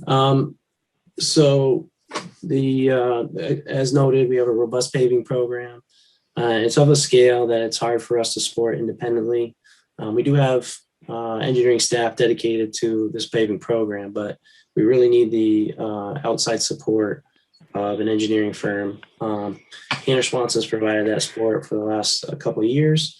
They work as an extension of our staff, providing in the field testing and helping administer the program, checking the invoices that the contractor submits and all those things. So it's a service we need and a service that they've dutifully supplied to us, and we seek continuation of that relationship. Commissioners? Could you please call the roll? Mayor Donches, Yes. Commissioner Tease, Yes. Commissioner Pappas, Yes. Commissioner Moriarty, Yes. Commissioner Shoneman, Yes. Motion passes. Now have item J. Commissioner Moriarty. Move to approve change order number 3 to the 2020 sewer replacement project with SUR Construction West, Inc. of Winchester, New Hampshire, for an amount not to exceed $1,300,000. Funding will be through Department 169 wastewater. Fund bonded activity sewer repair. Mr. Hudson? Thank you, Mr. Mayor. So last year, via competitive bid, SUR Construction West was contracted for our sewer rehabilitation work. That's the dig work, so to speak, where pipes have deteriorated to the point they actually have to be dug up and replaced, or point repairs made, sections of pipe, sometimes manholes reconstructed or replaced or added. We have identified additional work that needs to be done through the CCTV work, the inspection work that we do will be a different program. So we have identified quite a bit of work that needs to be done this year. And we're seeking to change order SUR West contract to be able to do that work. We found their work to be satisfactory, and their pricing when we bid was very reasonable, much less than any of the other contractors. And so we feel we're getting good value and seek to change order this to contract that additional work. Commissioners? Could you call the roll, please? Mayor Donches, Yes. Commissioner Tease, Yes. Commissioner Pappas, Yes. Commissioner Moriarty, Yes. Commissioner Shoneman, Yes. Motion passes. We now have item K. Commissioner Shoneman. I move to approve a drain layers license for Ultracraft Enterprises of Atkinson, New Hampshire, in accordance with the Nashua City Code 255-19, issuance of drain layers license, and authorize the Division of Public Works to temporarily suspend the license if work is found to be unsatisfactory during an initial 6-month probationary period. Mr. Hudson? Thank you, Mr. Mayor. So Ultracraft Enterprises reached out to us about seeking a drain layers license. We reviewed their references and they were satisfactory. But in reviewing the work they've done, there wasn't as much experience maybe as what we would normally like. But as I noted, their references were satisfactory. So what we'd like to do is, and the little twist on this motion, is to move ahead with approval, but have the board grant us the additional authority to suspend the work should they start working and we find any issues with their work. The board has the right to rescind the license. So that would buy us time to be able to come back and ask you to rescind it. Should we get there? I mean, that's not something we anticipate, but it's something that, if at any time with a contractor doing work in the city, that they'll understand that they need to go do a good job and follow all our regulations and learn our processes. And so that additional authority request, we added in for this one, where maybe some others we haven't. Commissioners, any questions or comments? Commissioner Pappas? I'll say in all the years that's never happened, I will admit it makes me a little uncomfortable. But I appreciate the candor on that provision. Thank you. Anyone else? Yes, Mayor. Mr. Moriarty? Yeah, I would just say, I really appreciate that too. I think we should do that on all the licensees, I mean, that's great to have. If you don't like it, they're gone. Yeah, Mr. Mayor. Mr. Hudson? Yeah, I mean, it's in the city's interest to have a lot of approved drain layers so that work can get done, right? And it's one of those things that if everybody requires, years and years of experience, if every community does that, nobody can get started, right? So the idea was, we're comfortable that they'll be able to do a good job, but this is kind of a map out for people to gain some experience, prove that they can do it, and then move forward without those additional requirements. Anyone else? Could you please call the roll? Mayor Donchis, Yes. Commissioner Tease, Yes. Commissioner Pappas, No. Commissioner Moriarty, Yes. Commissioner Shoneman, Yes. Motion passes. We have an informational item, which is item L. Are there any questions on that? If not, we'll go on to administration, and we have the DPW facility update and the director's report. And we will turn to Director Photo. Sure. Thank you, Mayor. So you heard Director Cummings earlier. There is no update on the DPW facility. We still don't have a closing date for Burke Street. As soon as we do, though, we plan to get started, and we will certainly look at our estimates before we get started to make sure that we stay on track and within our budget. And I'll just move to the director's report, Diane, if you could pull that up. Thank you. The first is a picture of sewer pipelining that Kenyon Pipeline did for us on Forge Drive on March 9th. Next is, this is a picture of school zones signs that were recently installed at Charlotte Ave School. Oh, they have radars. They have radar speed feedback on them. Can I ask a quick question? Sure, Director. So when I see those signs, it just reminded me I had to go to Nashua North a couple of weeks ago, and I had noticed we don't have signs at Broad Street School. I thought we used to. You mean school zone signs? No, Or- I thought most of our schools, we tried to have those speed limit signs that shows people, that shows people's speed. I don't think we have that. We should have school zone flashers, but I'm not sure that we have the radar feedback signs at all the schools, Commissioner Pappas. But I can look into that and let you know. Yeah, I'm just not sure if they had, because I do think, and I don't mean to single out a certain group of people, but there are a lot of kids who, I know that the schools have not been as busy this year, but you got people rushing to the high school. And, you know, a lot of people do speed on that street. And before, all the potholes kind of kept people a little bit slower. But now that we've paved Broad Street, I think that's something we might look at. But I could have not noticed the blinking sign, but I really did try to pay attention because I was surprised not to see it, because I've noticed them in front of our other elementary schools. Fair enough. I will look into that for you and get back to you. All right, thank you. You're welcome. The next is a sewer service installation that was done by SUR West at 40 to 42 Orange Street. This is gutter installation that we did at Stella's underneath.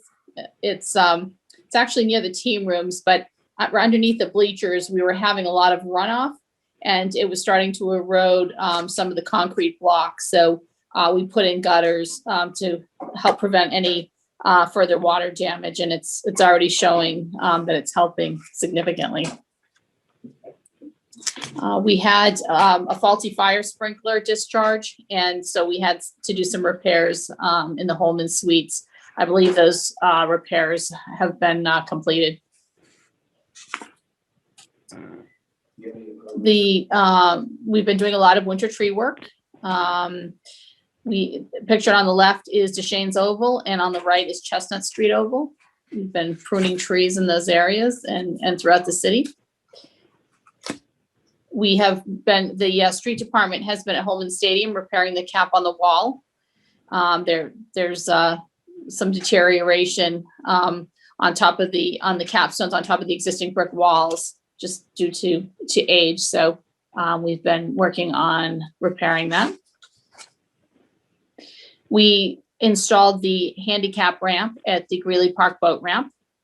And we do have a few other things to do, rails and other things, but that should be ready for early spring to utilize. I expect that the remaining work will be done within the next month or so. This is one of our mill and fill programs on Amherst Street. Our energy recovery upgrade is finally nearing completion. We did stack testing of the 2 new energy recovery generators, and we're just waiting a final report to submit to the state for approval. And then pending the state's approval, we should be able to start running our generators again for continuous energy recovery. So that's exciting. That's been a long time coming. The street department was also doing some repairs at wastewater, repairing underground structure access points.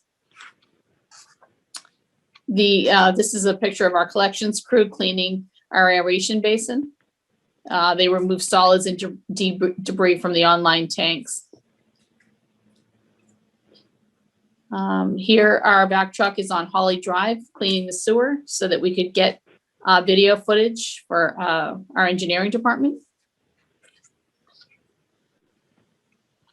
This is our crew at wastewater receiving annual training on the spill prevention controls and countermeasures plan. That's a requirement from New Hampshire DES because of the amount of fuel that we keep on site and that fuel is kept for in the event that we need our emergency generators. Our first household hazardous waste collection will be held on Saturday, April 17th from 8 to noon at the Park and Ride at 25 Crown Street.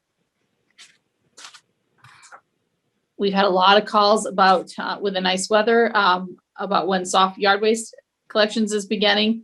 And we will start picking up weekly soft yard waste on Monday, April 12th. Wow. That's coming soon. And also requests for bulky and oversized items, scrap metal, we'll be starting to take those reservations on Monday, April 12th, and the pickups will begin on Monday, April 19th. And that's it. Any questions?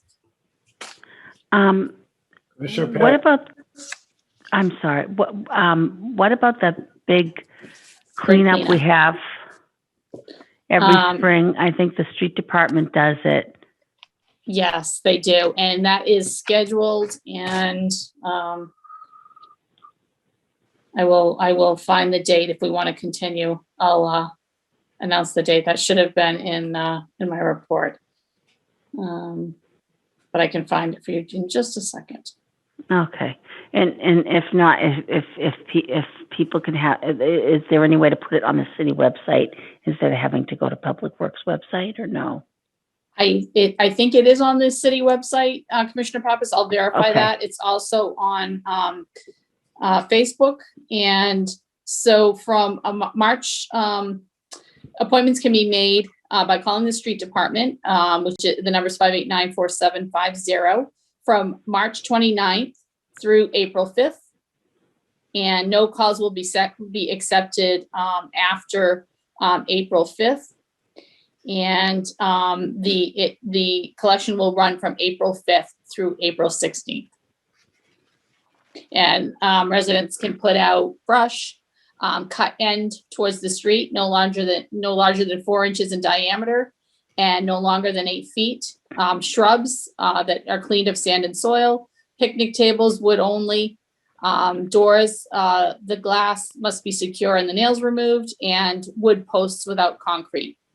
We don't accept metal goods or any household hazardous waste, of course, at this pickup. Awesome. Thank you so much. You're welcome. Thank you for mentioning that. all right, thank you, Director Photo. Now we have commissioners' comments. Do any commissioners have comments? Mr. Mayor? Commissioner Tease. Totally unrelated to the conversation centered around Liberty Utilities and their ask for a waiver for the entire year. I was going to ask tonight if there are items on our agenda that appear monthly that are informational only or generally get a 100% vote, such as approval of the permits or something like that. Can we modify, or have we ever considered modifying our agenda to have part of it be a consent agenda so the minutes and other items get approved with one vote, and then there are other items that require a full vote and full discussion?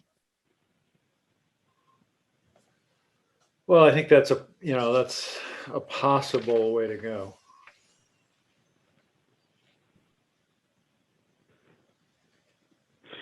Commissioner Pappas.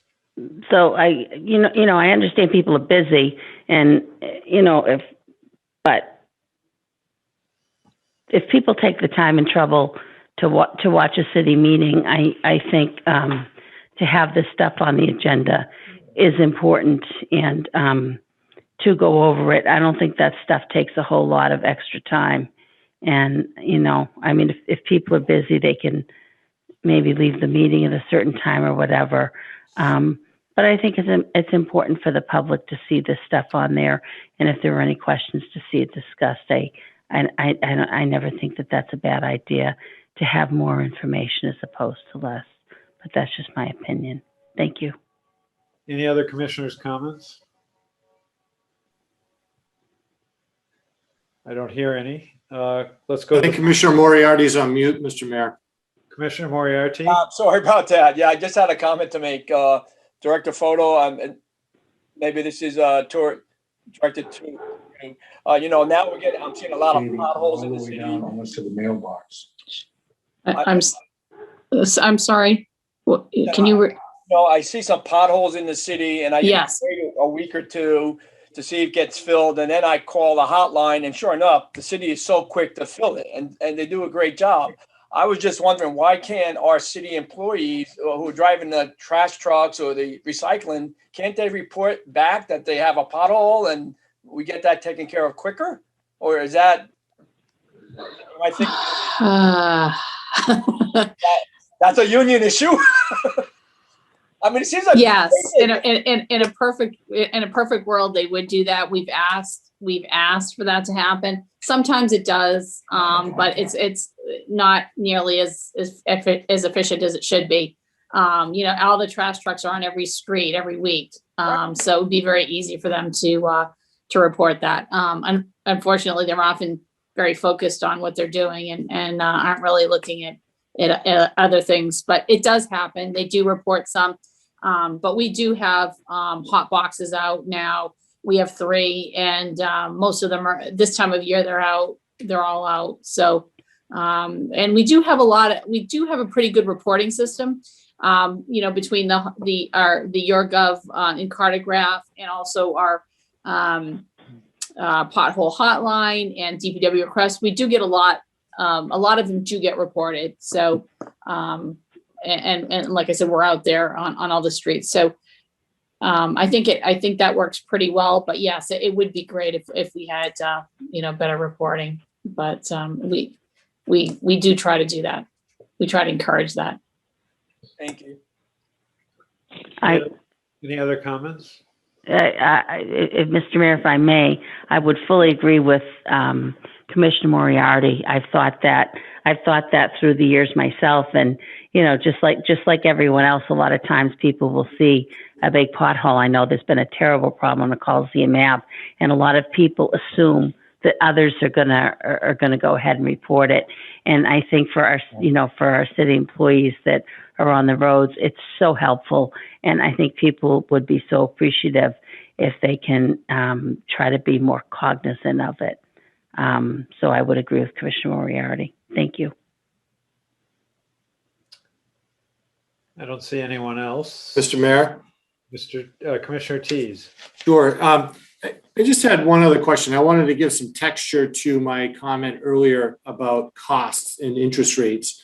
And I'm really unsure what the bond length would be for the facility. If it's 40 years, I presume that was the number. And we were borrowing $6 million. I had an initial rate of 2.875, which is probably high, but the math still works out. If interest rates go up, so we assume we'd borrow $6 million at 2.875 over 40 years to build this facility, we would pay, believe it or not, $4.1 million in interest on that credit facility.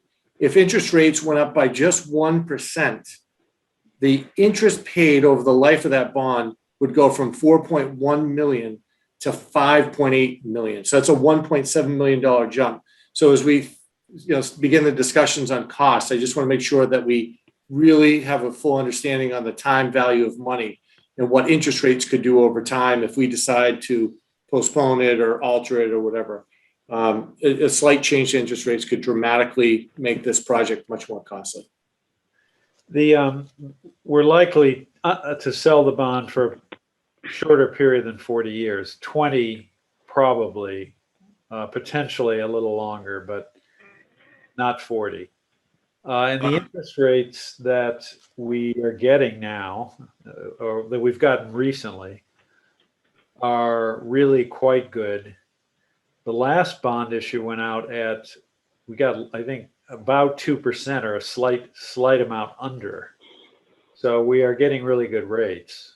That, as you suggest, that could change. And hopefully it won't, but it could. So if I may, I changed the amortization to 20 years, and at 2%, we'd pay about 1.2 million in total interest over the life.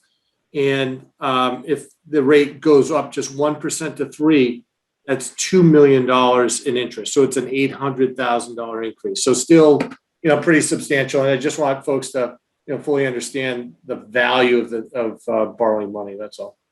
the 2% is really low. I mean, we used to be paying much more than that, and the environment could change, as you suggest. And being in the banking industry, you're probably better at projecting future interest rates than anyone else here. Anyway, any other comments?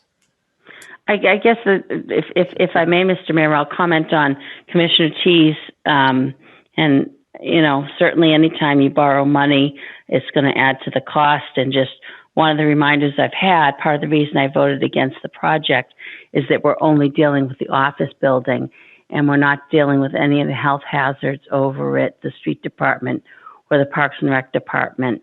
And I think when I asked the question, when the contractor was there, they, off the top of their head, they said dealing with those buildings would cost an extra $50 to $60 million.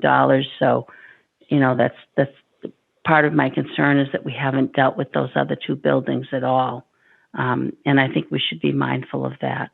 Thank you. All right. Anyone else? I have a quick question. Commissioner Schoeneman. I heard from more than one resident how some of their property has been damaged by a city plow. Is there any recourse for them to have something done about that? I don't know what the procedure is, if there is one. There is. This photo. Yes, sure. Thank you, Mayor. Commissioner Schoen, I'm not sure exactly what the damage you're referring to is, but they should, if any resident has any damage, they should email DPW request at nashvillenh.gov and we will look into it. Sometimes there are things that are in the city right away that shouldn't be. In those instances, we normally won't cover the damage, but there a lot of times there are sprinkler heads or lawn damage or maybe a mailbox, something like that. Those things we would definitely fix. In one case, it was a rock wall. Okay. We would have to look at that. But if whoever the resident emails us, we can go take a look at that and assess the situation. Okay, DPW request at nashvillenh.gov is the best place. Yeah. Okay, thank you very much. You're welcome. All right, anyone else? Anything? Why don't we then go to personnel? Motion A is Commissioner Moriarty. Move to accept the resignation of Spencer Radford, landfill equipment operator, effective March 12, 2021. You please call the roll. Mayor Donches, Yes. Commissioner Tease, Yes. Commissioner Pappas, Yes. Commissioner Moriarty, Yes. Commissioner Schoeneman. Yes. And that motion passes. Item B, Commissioner Tease. I move to approve and unseal the non-public minutes for personnel from the Board of Public Works meeting of February 25th, 2021. Discussion? Could you please call the roll? Mayor Donches, Yes. Commissioner Tease, Yes. Commissioner Pappas, Yes. Commissioner Moriarty, Yes. Commissioner Schoeneman. Yes. Motion passes.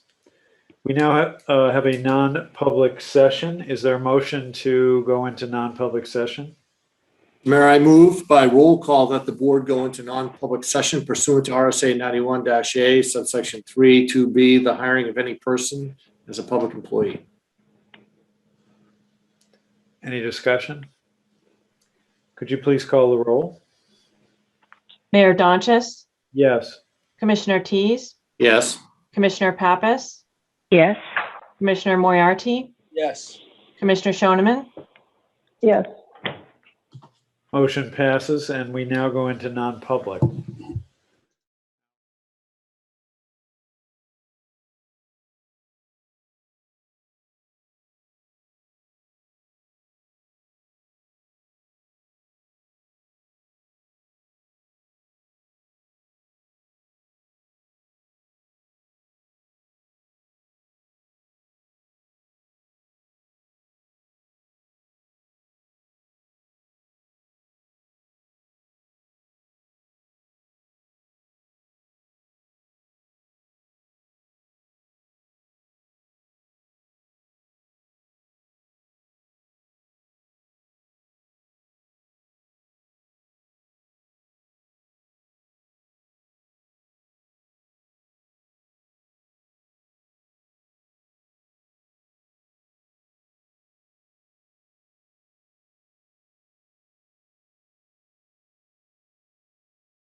would no longer be served. Could you please call the roll? Mayor Donches, Yes. Commissioner Tease, Yes. Commissioner Pappas, Yes. Commissioner Moriarty, Yes. Commissioner Shoneman, Yes. Motion passes. Commissioner Moriarty. I move that we adjourn the meeting. Can you please call the roll? Mayor Donches, Yes. Commissioner Tease, No. Commissioner Pappas, I want to stay up all night on the phone. Is that a yes or a no? Yes, I'm ready to adjourn. Commissioner Moriarty, Yes. Commissioner Shoneman. Yes, please. On a 4-1 vote, the meeting is adjourned, and I hope you all have a good evening. Bye, Thank you. everybody. Thank you.